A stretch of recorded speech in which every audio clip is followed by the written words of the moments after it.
Assalamualaikum warahmatullahi wabarakatuh. Bertemu lagi dengan saya Mang Amsi, founder dari Syariah Saham.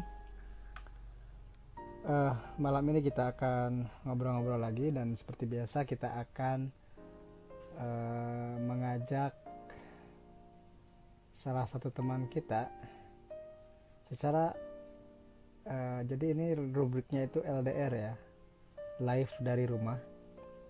Kemudian rubriknya adalah ajak acak gitu ya, ajak acak.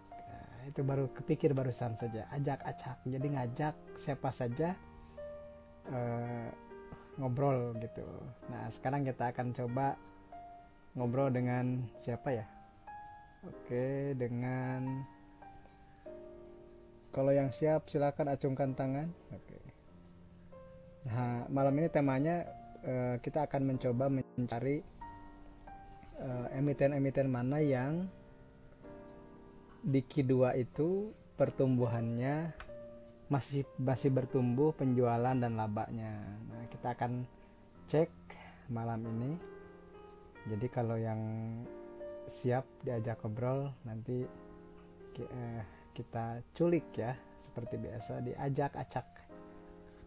Nah sambil itu saya akan buka dulu filenya. Jadi teman-teman, saya punya kemarin hari Sabtu ya, Sabtu kemarin saya diajak workshop dengan OJK dan Teach Me, dan temanya adalah tentang rasio analisis fundamental.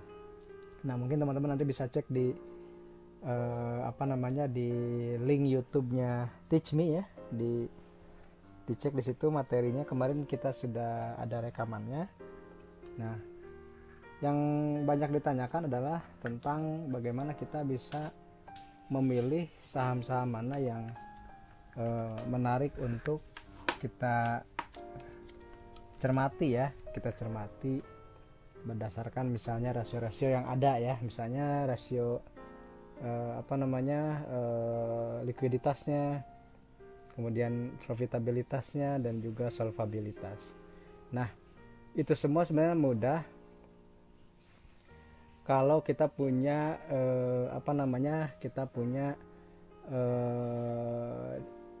toolnya gitu ya. Toolsnya mungkin bisa menggunakan aplikasi yang ada di online trading atau juga misalnya di yang lain ya. Nah sekarang ada yang request ya, saya akan, kalau nggak salah ini Bang Andi ini dari Kepulauan Seribu ya, Bang Andi, bener nggak? Saya cek dulu nih. Oke. Jadi Bang Andi ini sini, mau live nggak? Live tuh, cari dulu, cari. Oh tuh nak. Nah jadi ini sekarang saya bareng Najma nih. Najma ini saham non Garuda Food. Jadi kalau teman-teman ingin tahu porto saya sekarang kebanyakan di mana, portofolio saya ada di saham-saham makanan dan minuman ya, seperti itu, dan farmasi tentunya. Nah ternyata ketika kita mengecek laba atau penjualan, jadi kita mulai dari penjualan dulu. Kita akan cek saham-saham mana yang penjualannya masih di Q2 ketika COVID sudah mulai terkonfirmasi. Jadi ini live untuk yang ikut di malam hari ini ya. Jadi kita bisa misalnya mengecek filter menurut nilai.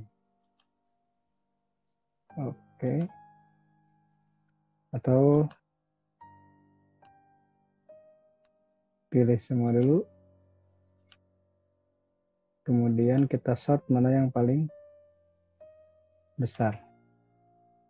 Nah, dari file recap yang saya buat, kita bisa melihat beberapa perusahaan yang masih membukukan kenaikan penjualannya. Tapi kebanyakan memang bukan saham yang kapitalisasinya besar, teman-teman. Jadi Saya bisa sebutkan misalnya ada Forza Land, itu kan bukan saham yang bagus ya. Kemudian apalagi misalnya BIPP, ya, mungkin teman-teman juga nggak kenal sahamnya apa ya. Kita akan short sekarang berdasarkan LQ45, apakah ada yang tumbuh. Nah, ternyata teman-teman yang masih tumbuh penjualan untuk LQ45 itu dan LQ45 yang syariah ya, kita sharing lagi berdasarkan isi. Jadi saya menggunakan file recap buatan sendiri. Jadi kalau teman-teman punya yang sudah punya file recap yang Q2, itu bisa digunakan dengan untuk mensortir hal-hal seperti ini ya. Misalnya saya bisa sebutkan ya untuk LQ45 dulu, yang masih tumbuh penjualannya di atas double digit adalah Vale Indonesia atau Inco ya. Inco itu masih tumbuh sekitar 20% lebih. Kemudian laba bersihnya pun tumbuh untuk dari dibanding tahun lalu ya. Karena tahun lalu itu Inco itu membukukan kerugian sekitar 370 miliar. Nah, saya jadi promosi nih. Salah satu keunikan dari file recap yang saya buat adalah semua emiten itu menggunakan satuan rupiah. Jadi sudah dikonversi menjadi rupiah semuanya. Bukan lagi dolar gitu kan. Karena Inco ini saya yakin dolar. Jadi di file recap yang saya buat pun di belakangnya ada kurs laporan ya, penyajian kurs report. Mungkin teman-teman udah ada yang pernah lihat. Nah, kurs reportnya itu dolar gitu. Jadi setiap emiten itu beda. Ada yang pakai dolarnya ada ribuan dolar, ada dolar penuh, ada jutaan rupiah, ada miliaran rupiah bahkan seperti Astra Telkom. Kemudian ada rupiah penuh dan ada ribuan rupiah. Jadi semua kursnya saya sudah buatkan juga supaya teman-teman bisa cek gitu ya. Nah, saya kembali ke Inco tadi. Jadi Inco ini kita bahas karena yang LQ45 yang masih yang masih membukukan pertumbuhan di atas 10% adalah hanya Inco, teman-teman. Di bawah, selain Inco tidak ada yang membukukan penjualan dan laba bersih di atas 10%. Saya bisa sebutkan seperti itu. Detailnya nanti bisa dilihat saja. Nah, Inco ini kita lihat ya. Di tahun 2019 dia membukukan penjualan 4 triliun dan sekarang sekitar 5,15 triliun rupiah ya. Sudah semuanya sudah dalam satuan rupiah. Kemudian untuk laba bersihnya untuk tahun kemarin itu masih rugi 370 miliar, sekarang sudah untung 760 miliar. Jadi sudah ada kenaikan. Nah, karena ada pertumbuhan seperti ini, maka kita bisa melihat rasionya pun berubah ya. Misalnya nilai bukunya ada di 2.800, EPS-nya 77-an rupiah per lembar ya. 77 rupiah per lembar. Kemudian juga rasio current ratio-nya cukup bagus, ada di 4,9 kali. Artinya current ratio itu kan aset lancar dibagi hutang lancar ya, teman-teman. Jadi artinya gini, si Inco ini punya hutang yang cuma sekitar mungkin 20% dari aset gitu, dari aset lancarnya gitu ya. Karena kita bisa lihat di sini, kita bisa detailkan lagi. Aset lancarnya dia punya 8 triliun untuk Inco ini. Sementara hutang lancarnya hanya 1,7 triliun. Artinya dengan punya aset lancar yang sejumbo ini, Inco masih bisa melunasi utang-utang jangka pendeknya gitu. Jadi tidak perlu khawatir dengan Inco untuk dari sisi likuiditas. Kemudian juga dari solvabilitasnya, DER-nya sangat rendah teman-teman. Hanya 0,12. Artinya total utang dari Inco itu hanya 12% dari total aset gitu ya, total aset. Kemudian juga ada ROE ya, ROE-nya 5,3%. Kemudian dividen yield-nya itu belum ada ya kalau nggak salah, belum membagikan dividen. NPM-nya, net profit margin-nya ada di sekitar 15%. Ini juga menarik. Kemudian dengan rasio yang ada, maka Inco ini membukukan nilai buku atau price to book value-nya 1,2. Memang sudah sedikit mulai price in ya, atau mulai wajar. Dan PER-nya cukup tinggi di 24 kali. Jadi mungkin Inco ini harus kita bandingkan dengan Antam ya, karena ini satu sektor gitu ya. Antam lebih gila lagi, PER-nya 117 kali teman-teman ya. Jadi kalau Antam secara fundamental sih sebenarnya sedang kurang bagus ya, tapi ya mungkin karena ada sentimen harga emas naik gitu. Kemudian juga apalagi misalnya market caps-nya lumayan besar 36 triliun untuk Info ya, karena memang masuk di LQ45 gitu. Tadi ada yang nanya Mas Ilham ya tentang Pegas. Pegas sampai hari ini belum merilis laporannya kalau tidak salah, kita cek saja ya karena langsung. Jadi apakah Pegas sudah muncul laporan keuangannya, kita pastikan dulu ya. Belum ya, belum, masih ditelaah. Jadi saya nggak bisa ngebahas Pegas karena Pegas belum merilis laporan keuangan. Kemudian kalau ditanya secara teknikal, kita lihat Inco, kalau nggak salah Inco sih lagi uptrend ya, saya dengar tuh. Karena saya jarang merhatiin Inco juga sih. Tapi secara ini kalau nggak salah lagi uptrend, ya masih lagi naik lah gitu. Sebentar ya, kita update dulu chartnya karena saya belum lihat lagi. Nah, sekarang kita update chartnya. Kita lihat ya. Inco. Kemudian chartnya yang untuk hari ini kita cek. Kalau saya sih jarang trading ini teman-teman, jadi kadang jarang liatin chart juga. Untuk hari ini masih sideways ya, jadi bahkan turun ya. Low-nya turun nggak? Low-nya sama dengan hari Jumat kemarin.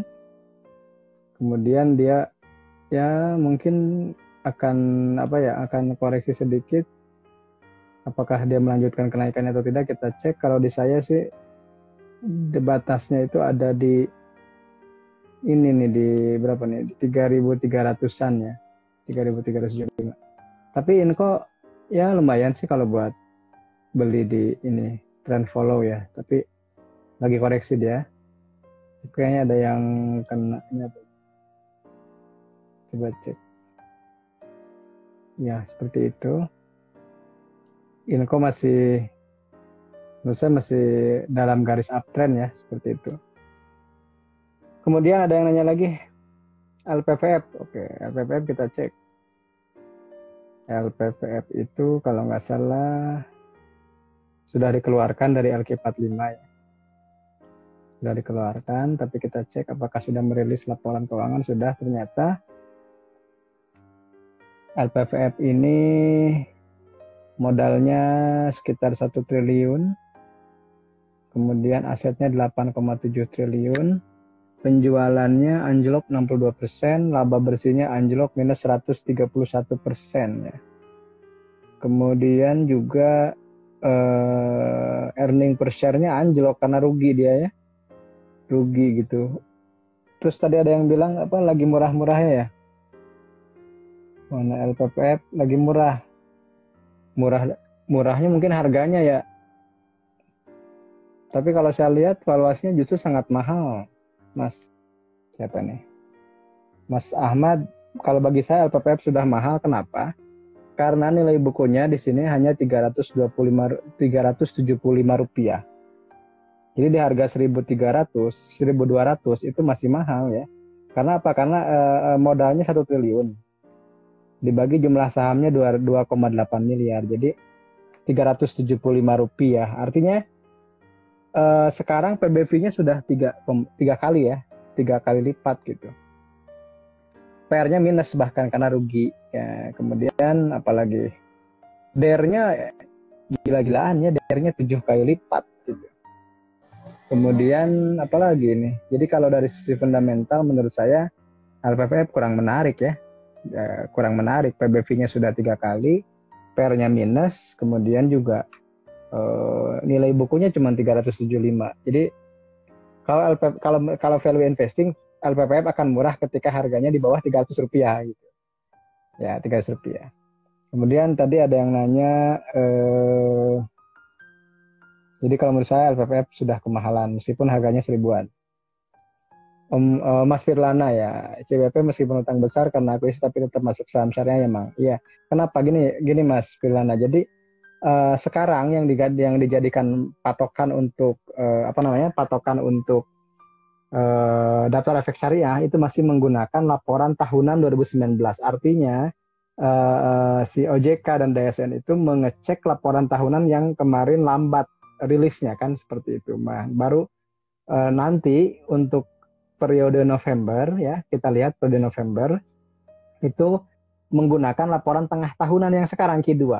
Nah, kalau di Q2 misalnya kita lihat ya, ICBP. Nah, ICBP ini sekarang debt to equity-nya di saya masih 0,44 gitu ya. Masih 0,44 DER-nya. Jadi karena di sini kita lihat utangnya itu 7 triliun. Sementara utangnya itu 30 triliun. Sementara maaf. Utangnya 13 triliun. Sementara ekuitasnya 30 triliun. Gitu. Jadi total utangnya itu hanya 40% dari total total ekuitas gitu. Maka mungkin untuk laporan keduanya pun masih normal karena di bawah 45% dan itu kan total utang. Boleh jadi utangnya bukan hanya utang yang berbunga, boleh jadi utangnya utang sukuk atau yang lainnya kan kita harus ngecek ya misalnya kalau kita lebih lanjut lagi buka aja ICBP-nya gitu ya. Gitu. Kemudian kita cek jangka utangnya ya. Total utangnya itu berapa? Total utangnya 7,4 itu yang pendek. 13 triliun, 13,2 triliun. Nah, ekuitasnya 30 triliun, artinya masih aman secara utang gitu ya. Utangnya cuma 44%. Jadi kalau misalnya ya saya belum jelas ya. Ini misalnya kita cek aja Vinehil. Apakah sudah masuk di Q2 laporannya gitu ya. Mana?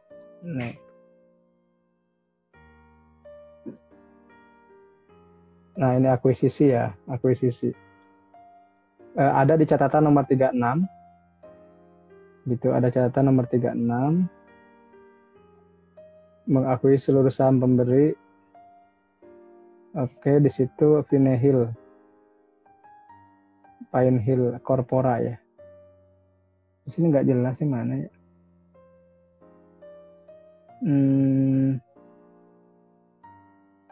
Mana? Oh ini nih.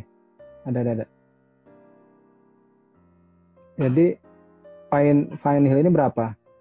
60. Oke, saya baca dulu nih. Saya belum baca masalahnya. Masalah baca ya. Transaksi. Jadi nanti teman-teman boleh baca di 36 ya. Catatan nomor 36. Nilai transaksi adalah 2 miliar 998 juta itu ya. 2 miliar. Nah, tinggal dihitung aja nanti berapa itu. Jadi sampai rilis Q2 ini kalau kita lihat faktanya utangnya cuma 0,44 dari ekuitas dan itu sangat masih dibolehkan ya secara hukum syariah, saham syariah begitu. Jadi, menurut saya tidak masalah. Kemudian BRIS jangka pendek dan menengah. Oke, kalau BRIS saya masih selama rumornya belum jelas ya trading saja sih kalau saya. Jadi tembus resisten misalnya jual dulu, kalau yang suka jual beli bawah jual atas pakai support resist, kalau yang suka trend follow nanti kalau nembus 615 baru beli ya. Saya nggak tahu tadi berapa harganya. Power. Oke, power. Kita cek aja power ya. Kalau saya gampang tinggal ngetikkan kata power misalnya langsung muncul harganya 625, market cap-nya 10 triliun, asetnya 19 triliun, utangnya 9 triliun, equity-nya 9,9 triliun. Jadi hampir imbang ekuitas dengan utang ya. Pendapatannya turun 18%, laba bersihnya pun turun 34%. Kemudian earning per share-nya 32, nilai bukunya 617. Oleh karena itu ROE-nya 11%-an, PBV-nya sudah hampir price in 1,01, PER-nya 9,7. Dividennya di sini saya belum memasukkan kayaknya dividennya. Coba cek dividen. Apakah Power sudah ada dividennya? Tinggal klik link dividen, langsung unduh. Kemudian kita buka filenya. Langsung muncul. Kita cek Power. Oke, Power sudah ada ya ternyata 27 Juli kemarin. Rp42. 41,9 berarti Rp42 dibagi 600 ya. Berarti 40 dibagi 600-an itu sekitar 6%. 6% ya lumayan sih di atas deposito ya. Seperti itu. Kalau nilai wajarnya sih kalau pakai nilai buku saja ya. Nilai buku Power ada di 617. Artinya di harga sekarang di 625 tadi itu masih sudah mulai memenuhi nilai bukunya di 1, berapa tadi? PBV-nya atau price to book value-nya 1,01. Artinya dia sudah mulai price in ya, seperti itu. Jadi menurut saya sih Power ya mungkin masih menarik, tapi secara pertumbuhan penjualan dan laba sedang mengalami penurunan gitu ya. Tapi kalau dari sisi dividen ya cukup menarik karena di atas deposito, di atas inflasi juga, kemudian NPM-nya juga lumayan bagus, ada di sekitar 16%, ROE-nya di 11%. Seperti itu untuk Power. Oke, selanjutnya kalau agro saya nggak ngebahas karena agro bukan syariah ya. Seperti itu. Dan kalau dibandingkan ya bisa saja sih pakai di kolom di fire recap ini semua saham bisa dibandingkan teman-teman, bukan hanya yang syariah ya. Pembedanya di atasnya itu ada syariah stock, no, yes gitu ya. Kalau no warnanya merah, kalau yes warnanya hijau.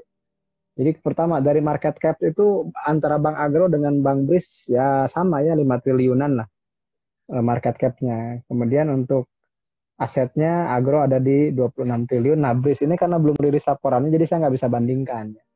Karena belum merilis laporannya jadi saya nggak bisa bandingkan. Kemudian untuk nilai Agro berapa tadi harganya? Agro harganya 238, nilai bukunya 196. Artinya sudah mulai kemahalan juga ya.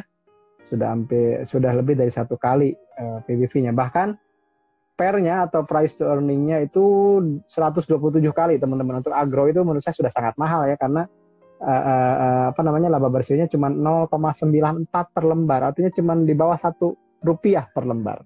Saya kira ini saham yang kurang menarik secara fundamental ya karena PER-nya mahal, PBV-nya pun sudah mulai mahal dan ya tadi gitu ya.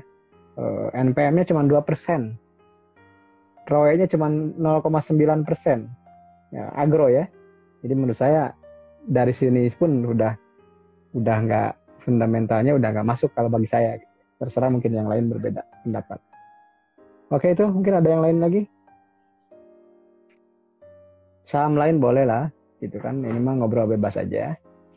Kita ngobrol sebentar lagi. Jadi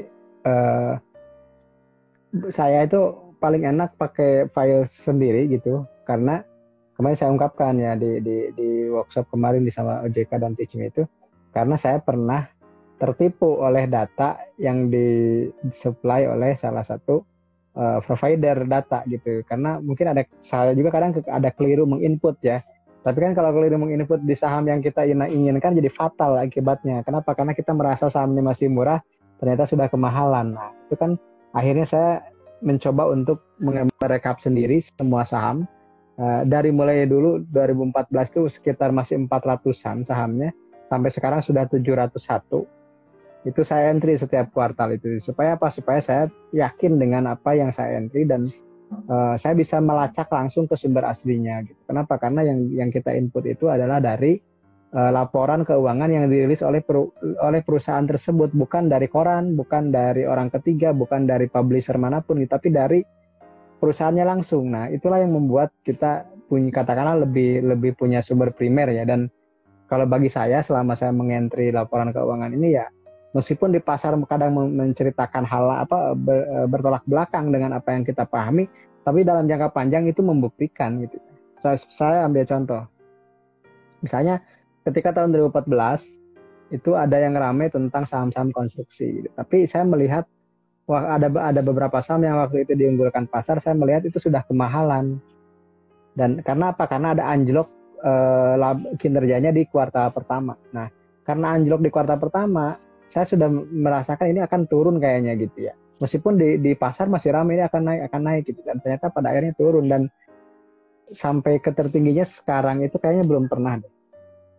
Belum pernah lagi ke ini tertinggi dia. Misalnya saya buat grafiknya monthly ya.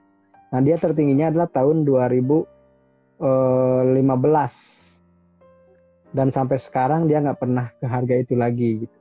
Dulu dia saham ini pernah nembus di tertingginya 1.600 awal 2015. Nah, di awal 2015 ini perusahaan itu membukukan penurunan kinerja gitu ya. Sementara orang masih percaya dia akan naik lagi. Kalau saya, ini kayaknya ada perlambatan nih. Ternyata memang turun drastis dan sekarang harganya betah di 300-an. Nah, seperti itu. Jadi bagi saya sih setiap tahun itu ada momen-momen saham yang multi bagger gitu ya, naik berkali lipat. Itu sebenarnya teman-teman dibacanya pas Q2. Di Q2 ini sudah mulai terbaca gitu ya. Oh, nanti setahun ini kayaknya labanya sekian gitu. Dan saya pernah menemukan waktu itu saham yang namanya PTSN ya. PTSN itu waktu itu saya lihat ini murah ya harganya. PBV-nya menarik gitu. Ternyata benar di akhir tahun dia melonjak. Kalau nggak salah tahun 2018 ya, kalau nggak salah 2018. Saya lihat, oh ini kayaknya menarik gitu. Jadi dari rasio yang sederhana, katakanlah PBV itu, kita bisa mendapatkan berbagai insight tentang prospek di saham tersebut ya. Terlepas orang ada yang percaya atau enggak. Kalau bagi saya sih book value itu salah satu pijakan awal untuk value investing ya, meskipun ada yang pakai nilai intrinsik dan yang lainnya. Tapi PBV ini rasio yang paling sederhana yang bisa kita ya istilahnya cuman beli gitu, simpan banyak nabung di saham yang sama. Suatu ketika kok dia akan balik lagi ke harga nilai wajar nilai bukunya itu, tapi ya butuh waktu ya, nggak bisa instan. Seperti itu teman-teman. Kalau misalnya ingin menggabungkan antara fundamental dengan teknikal, jadi kita mulai dengan fundamentalnya dulu. Ini bagus, ini ada pertumbuhan, ini sedang sedang kayaknya prospek di tahun ini bagus gitu ya, karena ada unsur ada aspek lain lah yang mendukung, misalnya dengan ada COVID ini seperti apa yang akan diuntungkan. Nah, setelah itu teknikalnya gunakanlah, misalnya saya akan beli ketika dia mulai uptrend gitu, atau saya mah sabar nyicil aja di bawah. Boleh-boleh saja kalau ini, tapi kalau pingin nggak lama nunggu ya nanti aja pas sudah break, misalnya dia nembus MA5, menembus MA10 atau mulai banyak volumenya kita mulai masuk. Itu terserah masing-masing kalau di set entry-nya gitu ya. Nah, tapi kalau untuk fundamental itu mengantarkan bahwa saham ini masih murah loh. Saham ini bukan saham yang katakanlah tidak ada isinya gitu, cuman dikerek pasar tapi nggak ada mesinnya, nggak ada yang bisa diandelin gitu. Misalnya apa sih, kan kita sekarang lagi marak nih orang menggiring misalnya ke satu saham yang prospeknya kurang jelas, bahkan nggak jelas gitu, minus misalnya, tapi orang terus membagus-baguskan dengan prospeknya gini-gini, ternyata kan dia jualan. Nah, kalau punya data sendiri kita nggak akan mudah untuk katakanlah dikelabui seperti itu gitu. Jadi ini untung loh, untung dari mana, kan rugi. Seperti contoh misalnya, sekarang kan banyak yang suka ngomongin friend ya. Sebenarnya kalau kita jujur, friend ini kan merugi terus gitu ya. Merugi terus. Contoh saya bisa, untuk Q2-nya sudah rilis nih. Friend itu asetnya memang besar, asetnya itu sekitar 35 triliun. Tapi modalnya cuma 11,5 triliun. Jadi artinya utangnya gede. Kemudian pendapatannya 4 triliun ya. Kalau secara pendapatan dia naik, tapi secara laba dia ruginya nambah besar. Dulu cuma minus 1 triliun, sekarang minus 1,2 triliun. Jadi kalau kita berkaca atau misalnya mengambil dari sisi profitabilitas, friend ini belum menguntungkan sebenarnya. Kemudian kita lihat nilai buku. Nilai bukunya pun cuma Rp53. Gitu. Ini hasil pembagian antara ekuitas yang 11,5 triliun itu dibagi dengan 217 miliar saham. Nah, itu maka muncul angka per lembarnya itu nilai bukunya Rp53. Jadi di harga 100 pun, atau 100 berapa tadi terakhir? 133. Di 133 friend itu sudah 2,5 nilai buku, teman-teman. Jadi sudah mahal sebenarnya gitu ya. Tapi kan kan yang penting naik ya, itu kan beda cerita. Kalau yang penting naik mah gampang, lihat aja teknikal gitu. Cuma kalau teman-teman ingin tidur nyenyak dengan memiliki saham yang fundamentalnya di tahun ini menarik ya, berarti jangan masuk di saham-saham yang jangankan untung gitu, jangankan tumbuh, dia malah rugi. Nah kan seperti itu kalau kita ingin jujur-jujuran gitu ya. Nah kalau saya sih jangan merancukan diri antara misalnya saham bagus dengan saham naik, itu berbeda gitu. Saham naik itu bisa apa saja, yang penting secara teknikal dan secara pasar dia ada yang banyak yang belinya, otomatis dia naik gitu. Tapi kalau bagus itu beda cerita, bagus belum tentu naik. Nah saham bagus itu adalah berimbasnya pada ketenangan kita memegang saham tersebut gitu. Ya meskipun misalnya saham tersebut belum naik atau masih sideways, masih konsolidasi, tapi kita lebih tenang megangnya. Kenapa? Karena ini saham produknya ada, manajemennya bagus, ada pertumbuhan juga gitu. Maka tinggal nunggu waktu aja gitu. Seperti misalnya Sido ya. Sido muncul ini kan harganya terus naik ya. Dan kalau kita lihat pendapatannya dari kemarin misalnya, secara tahunan dia naik 3,5% penjualannya dan labanya naik 11%. Di masa pandemi sekalipun dia masih tumbuh gitu. Laba bersihnya. Kemudian book value-nya 205. Memang kalau consumer goods itu nilai bukunya mahal gitu ya. Nilai bukunya mahal. Dia sudah 6,8 kali ya dari nilai bukunya. Tapi tadi dia punya kelebihannya, dia masih tumbuh gitu. Jadi masih mending lah meskipun PER dan PBP-nya mulai kemahalan, tapi dia memang growth gitu. Pertumbuhan laba dan penjualannya tetap ada. Gitu teman-teman. Mungkin kalau ada yang mau ditanyakan silakan, sama apa lagi selagi saya masih ada di depan layar gitu ya. Tadi pagi saya nggak lihat ya, saya nggak lihat pasar ya teman-teman, jadi saya nggak tahu saham mana aja yang naik gitu. Nah ini juga misalnya kalau saya melihat sih, mungkin teman-teman lihat saham Bull ya. Bull ini kalau secara fundamental menarik teman-teman. Kenapa? Karena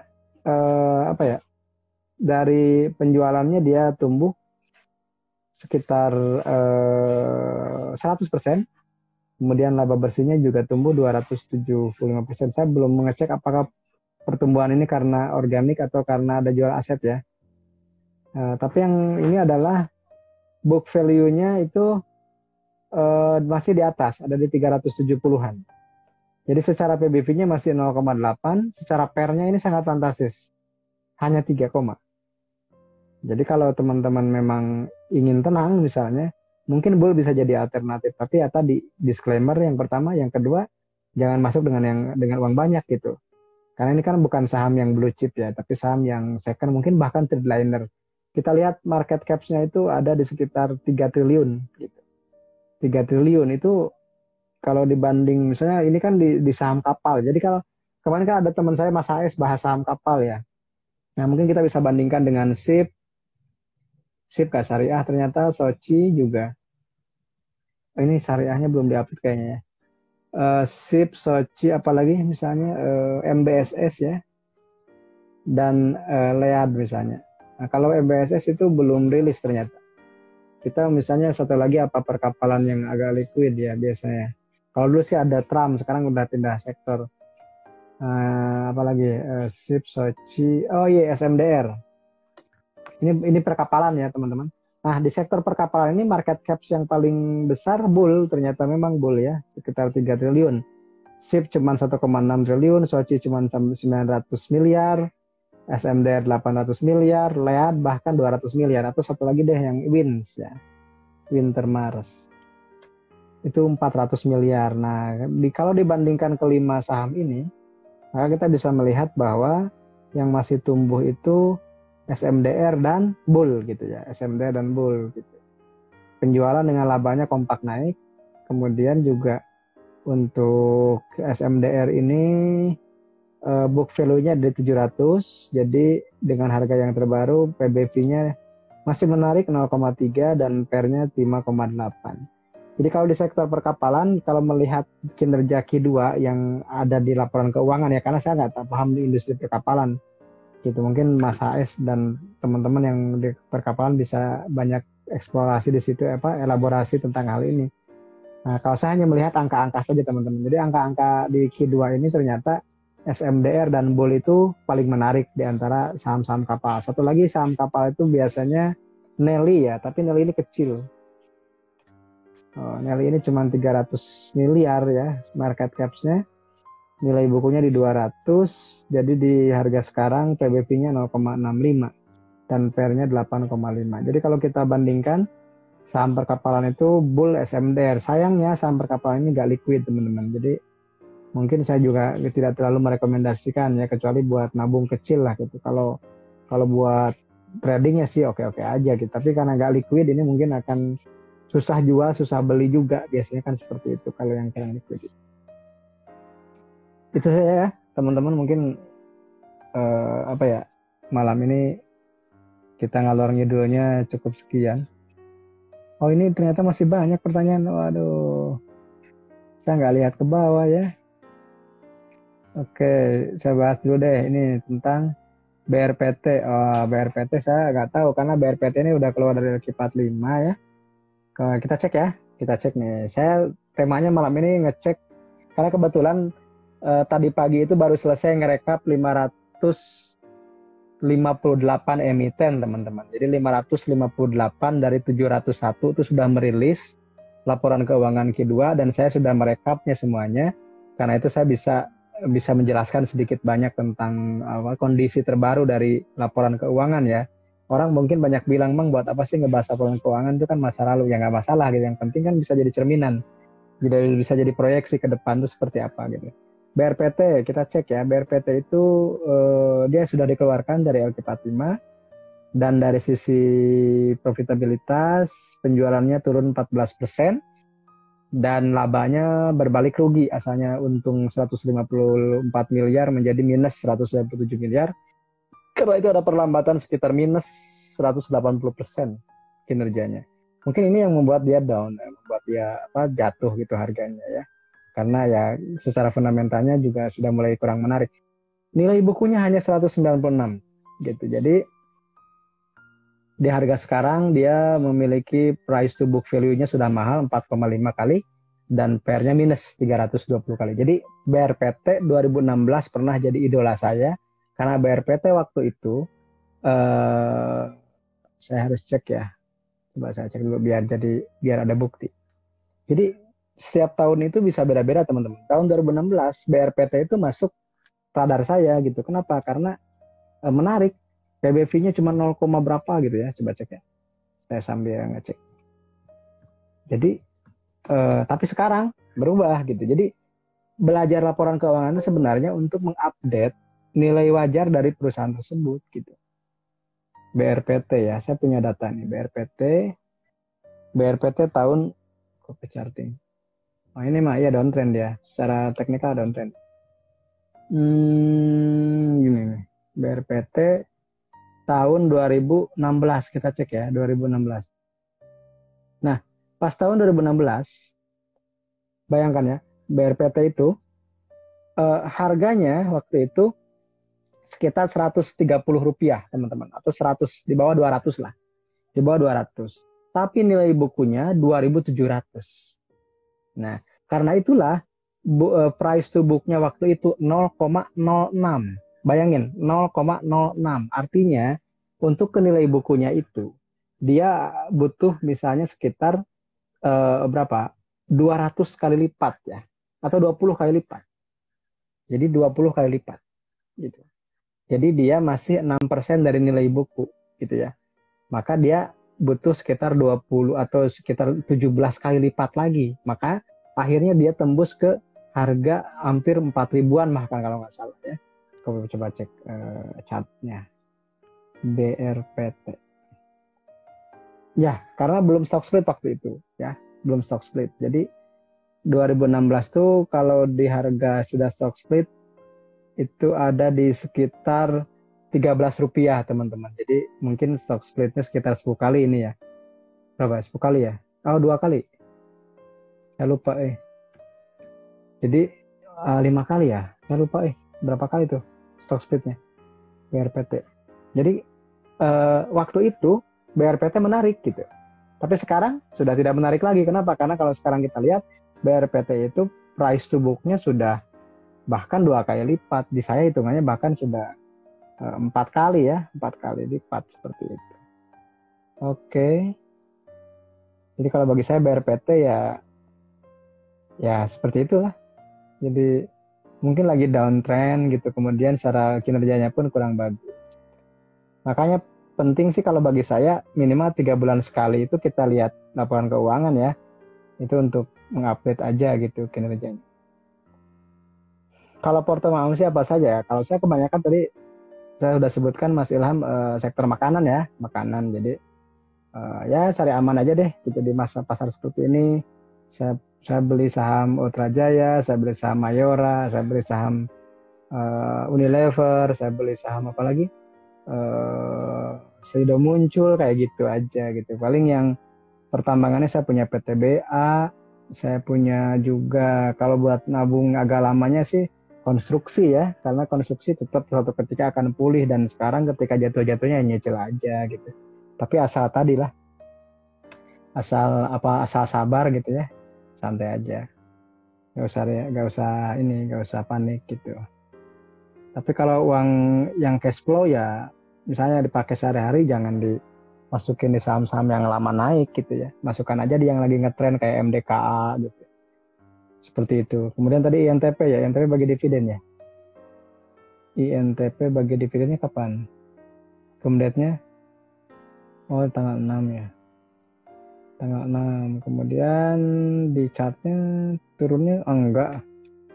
Naik turunnya belum seberapa Mas. Santai aja sih INTP mah. Kita cek ya INTP kinerjanya gimana nih. Kayak rekap yang kita buat tadi. Kita cek INTP. Nah, sekarang kita bandingkan INTP, SMGR dengan SMBR dan satu lagi apa? Pemain semen SMCB ya. SMCB sekarang sudah jadi anaknya SMGR. Nah, kita bisa lihat secara market caps paling besar ada di SMGR ada 57 triliun, disusul INTP 43 triliun. Kemudian untuk penjualannya yang paling besar adalah SMGR 16 triliun, INTP 6 triliun. Kemudian disusul SMCB 4,5 triliun ya. Dari sisi pertumbuhan yang penjualannya naik tidak ada, teman-teman. Gitu ya, hampir tidak ada. Kemudian yang labanya naik itu adalah SMGR 26%. Kemudian book value-nya atau price to book-nya SMGR 1,7, INTP 1,8, beda tipis ya. Pair-nya SMGR 46,5, INTP 46,1, beda tipis juga gitu. Jadi emang ini dua semen ini tipis-tipis gitu ya. Tipis-tipis selisihnya gitu. Tapi kalau kita lihat utang DER SMGR 1,2 kali lipat utangnya, sementara INTP 0,15. Jadi kalau dari utang lebih aman INTP. Gitu Mas. Ya. Kemudian apalagi Seger, saya belum baca ya, jadi saya belum bisa ngejelasin Mbak Andini. Nah, kalau Mas Ilham saya belum bisa jawab karena belum baca lagi berapa jumlah investor semua di tiap negara itu ya. Kemudian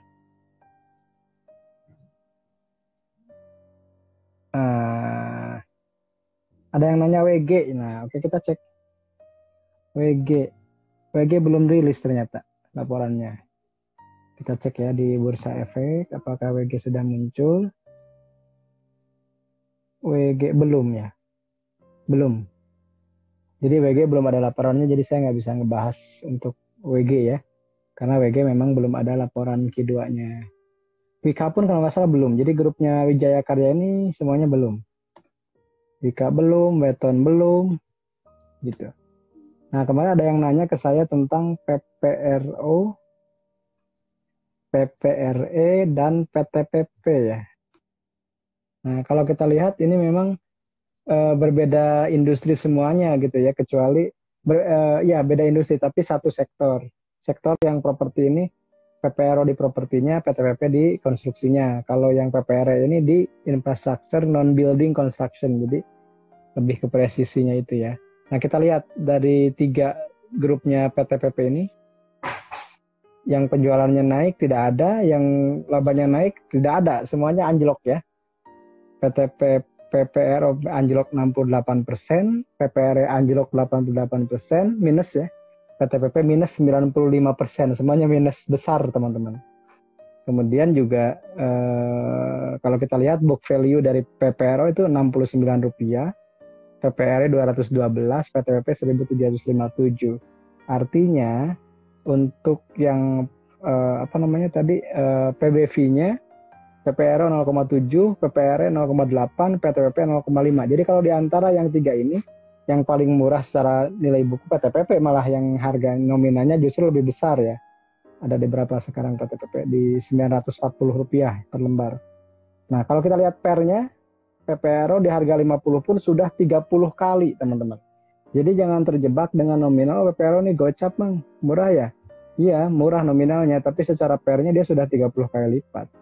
PPR lebih besar lagi, ya.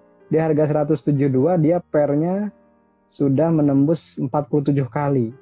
PTPP induknya lebih parah lagi. pernya sudah 183 kali, teman. Jadi ya konstruksi memang sedang kemahalan ya. Kalau kita bandingkan misalnya PTPP, ADI, WSKT ya, belum rilis WSKT teman-teman, SSIA atau kemudian NRCA, apalagi ACST ya, satu lagi yang grupnya Astra. Nah kita bisa bandingkan kelima itu, maka yang kita lihat paling murah adalah Adikarya gitu ya, cuma 0,4 kali, pernya tapi 92,4, fantasi sekali. Jadi BUMN konstruksi sampai hari ini belum ada yang menarik karena pernya masih mahal, pernya masih mahal. Jadi kemarin ini juga sekaligus menjawab janji saya ke Mas Fran, ke Bang Frans ya. Jadi saham-saham konstruksi secara nominal sedang murah, tapi secara valuasi sedang mahal. Jadi kalau misalnya mau beli ya cicil aja, gitu. Dengan harapan ya naik lagi gitu kan. Kalau naik kan nanti berubah lagi petanya teman-teman. Jadi ini tahun kemarin justru murah ya. Tahun kemarin itu WSKT terlihat murah, WSBP terlihat murah karena mereka masih membukukan keuntungan yang besar. Sekarang sudah jadi kelihatan sangat mahal gitu. Karena apa? Karena kinerjanya juga jatuh seperti itu. Oke, Mas Ting ID, tolong sharing soal technical analytic. Oke, itu ranahnya Kang Adi. Saya saya tidak terlalu paham tentang teknikal, tapi kalau saya sih sederhananya pakai support resistance, misalnya harga sebelumnya itu terendah di berapa, tertinggi di berapa, itu jadikanlah sebuah terowongan harga yang kalau kita mau deketin support dan ternyata mantul kita beli, ketika deketin resist sudah mantul, pullback ya turun kita jual, kan memanfaatkan terowongan itu atau channel itu juga sudah cukup untung lah kalau bagi saya gitu ya. Elsa coba cek ya. Elsa di harga 244, labanya turun, kemudian pendapatannya cuman tipis naik 3,3%, kemudian nilai bukunya 500. Nah ini masih menarik teman-teman. Jadi PBV-nya 0,48, pernya 6,8 di bawah 10. Jadi Elsa mungkin bisa diperhatikan lah untuk saham komoditas ya, karena dia secara PBV-nya di bawah 1, pernya di bawah 10. Jadi asal sabar saja sih kalau bagi saya sih, saham apapun kalau sabar ya suatu waktu akan kembali ya. Tinggal seberapa sabar kita menahan saham tersebut gitu. Atau kita gunakan juga teknikal Elsa, kan kalau salah sedang konsolidasi ya. Kita cek Elsa. Nah ini Elsa ini, kalau saya lihat sih Elsa kalau sudah nembus sekitar 250-an kayaknya naik ya. Kayaknya naik gitu. Kenapa? Karena itu EMA 200-nya. EMA 200-nya ada di 248. Jadi kalau besok ada di besok tembus 200, katakanlah 252 itu sudah dan ditutup di atas 252, itu confirm uptrend Elsa ya Kang Dani. Jadi Elsa ini kalau besok tembus 250-an kemungkinan uptrend gitu. Kemungkinan uptrend karena dia menembus resisten selama ini di angka 252, 252. Jadi 252-nya harus ketembus dan close di atas 252 dengan volume yang besar, itu kemungkinan dia akan uptrend. Nah, targetnya mungkin ada di sekitar di sini nih, teman-teman. ya di sekitar 334, 332 di situ ya. Kalau itu jebol. Jadi besok kita lihat. Ini menarik sebenarnya. Kalau saya mungkin besok kalau punya uang, saya akan beli sekitar 252, 254 gitu.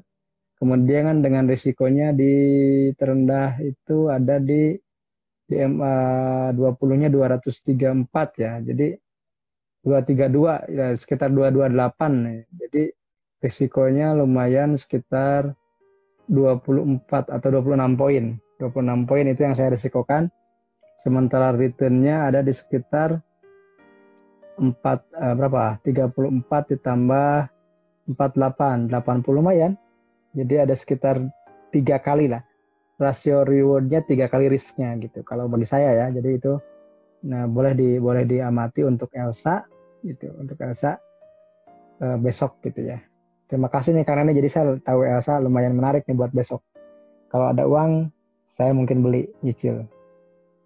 Bull sudah dibahas tadi, dia cukup menarik secara fundamental, secara teknikal juga sedang konsolidasi. TCPI saya nggak merhatikan karena saya melihat TCP ini volumenya seperti tanda kutip dimaintain ya. Jadi kalau saham-saham yang gini saya menghindari biasanya karena volumenya itu aja kelihatannya seperti itu. Ya. TCPI saya cek fundamentalnya ya. TCPI sudah keluar di harga 4.180, itu nilai bukunya cuma 274. Jadi di harga sekarang PBV-nya sudah 15 kali dan PER-nya sudah 332 kali. Sangat mahal. Sangat mahal dan ini kemungkinan saham yang di maintain atau di gitulah supaya naik dikit gitu. Seperti itu. Gitu ya Mbak Anindya Putri, semoga menjawab. Keleo-nya saya lihat dulu fundamentalnya. Fundamentalnya Keleo ini ada pertumbuhan penjualan 0,4 sangat tipis sekali dan nilai bersih juga cuma 1,19, nilai bukunya Rp69, PER-nya 48 kali, PBP-nya 7 kali, sudah mahal. Itu untuk fundamental ya. Kemudian untuk kita cek untuk chartnya, Keleo masih konsolidasi teman-teman. Jadi tunggu aja nanti kalau dan jarumnya, kalau jarum itu kalau candlenya bentuk jarum itu biasanya gitu udah naik ditutup turun kan seperti itu ya. Kurang nyaman sih kalau saya gitu. Oke, pertanyaan berikutnya. Sebentar. Pertanyaan berikutnya ini nih. Mana? Inco ya. Inco sampai minus. Saya belum belajar lagi Inco ke beberapa tahun sebelumnya ya. Per Inco. Oke.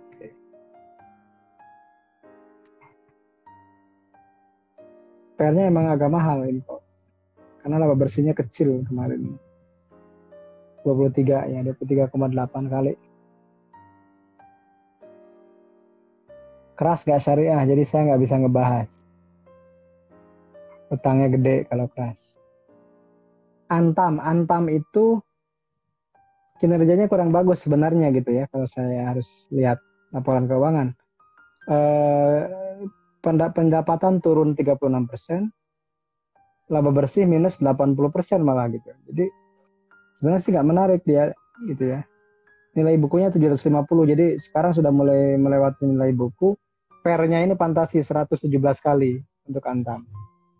Jadi kalau trading aman-aman saja, tapi kalau buat invest kayaknya sudah kemahalan ya. Pegas tadi belum rilis, TCPI juga sudah saya bahas tadi, dia mahal sekali. Per PBV Inco sudah dibahas tadi, PER-nya 23, PBV-nya 1,2. Kemudian Warren Buffett baru masuk industri yang bisnisnya mirip Pegas, saya belum baca. Wika belum rilis. MNCN, oke, saya cek sudah rilis belum MNCN. MNCN sudah merilis, penjualannya minus 7%, labanya minus 17%. nilai buku 880, jadi laba bersihnya 67 rupiah per lembar. PBV-nya 1 sudah mulai price in, sudah mulai wajar. PR-nya 6. Jadi mungkin PR-nya masih menarik karena di bawah. Rata-rata kan 10 ya. Seperti itu. Itu ya. Waduh, yang nanya ternyata guru saya. Nggak jadi itu. Nggak ngetes itu, ngetes. Bang Jack mah. Saya kira nggak lihat namanya, ternyata Bro Jack. MNCN gitu, bro. Jadi kalau PR-nya menarik 6,6. Tapi PBV-nya 1,01 sih. Ya masih wajar, masih boleh. Kemudian di saya sih nilai wajarnya masih lumayan untuk MNCN-nya 2000-an katanya sih. Tapi saya nggak tahu itu dari mana angkanya. ROE-nya juga 14%, di atas 10%, menarik deh. MNCN nanti pas deh sama Om Jack itunya, apa teknikalnya, saya nggak lihat. Oke. MNCN teknikalnya kayak gimana ya? Nah, mulai kayaknya mulai naik dia. Tapi kena resist kayaknya nih. Berapa itu di 900 ya? Angka keramatnya 900 dia. Kang Sukroni, trading saham syariah apa yang rekom? Trading saham yang liquid, yang setiap hari uangnya gede. Transaksi nilainya lumayan gitu. MDKA masih menarik, Kak. MDKA kayaknya MDKA udah rilis belum? MDKA belum rilis. Saya nggak bisa jawab. Brace sudah dibahas tadi, belum rilis. Tower gak syariah, jadi saya nggak ngebahas. Tapi kalau lihat Tower memang sih banyak orang yang rekomendasi ya, tapi nggak tahu banyak orang rekomend itu karena ingin ngejualin barang atau gimana ya. Tapi kalau kita lihat dia penjualannya naik, labanya naik juga 30%-an, menarik ini. Kemudian book value-nya tapi 180 ya, jadi PBV-nya 6 kali, PR-nya 21 kali. Gitu. NTP sudah dibahas tadi, PH dan KF. Ini pernah kita bahas ya, PH dan KF.